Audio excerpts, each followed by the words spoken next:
নমস্কার বন্ধুরা, শুভ সকাল।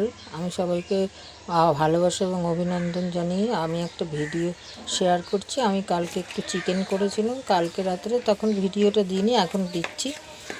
প্রথমে আমি 800 চিকেন নিয়ে ধুয়ে পরিষ্কার করে তাতে আমি সর্ষের তেল এবং হলুদ দিয়ে আমি মাংসটা এভাবেই ম্যারিনেট করে রেখে দিয়েছি আধ ঘন্টার মতো। তারপরে আমি চিকেনে ক্যাপসিকাম দিলে খেতে ভীষণ সুস্বাদু হয়। ক্যাপসিকাম এরকম করে কেটে এবং আলুর 4 ফালা করে কেটে কিছুটা পেঁয়াজ কুচি দিয়ে প্রথমে সর্ষের তেল কড়াইয়ে গরম হতে দিয়ে ভাজতে দিয়েছি।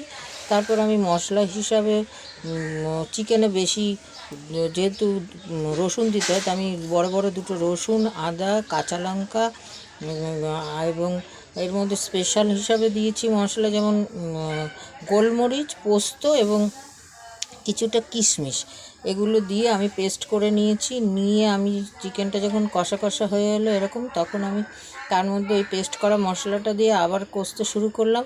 কষতে যখন তেল ছেড়ে এরকম লাল লাল হয়ে এলো, তখন আমি ঝাল লঙ্কার গুঁড়ো, প্রতিদিনের জিরের গুঁড়ো, ধনের গুঁড়ো, যতটা নুন দেবো নুন, হলুদ দিয়ে ওটাকে গুলে দিয়ে ঢেলে দিলাম। দিয়ে যতটা জল দেওয়ার দিয়ে আমি আমরা চিকেন একটু মোটামুটি কষা কষা খাই, আপনারা ঝোল করে সেই হিসেবে নামাতে পারেন।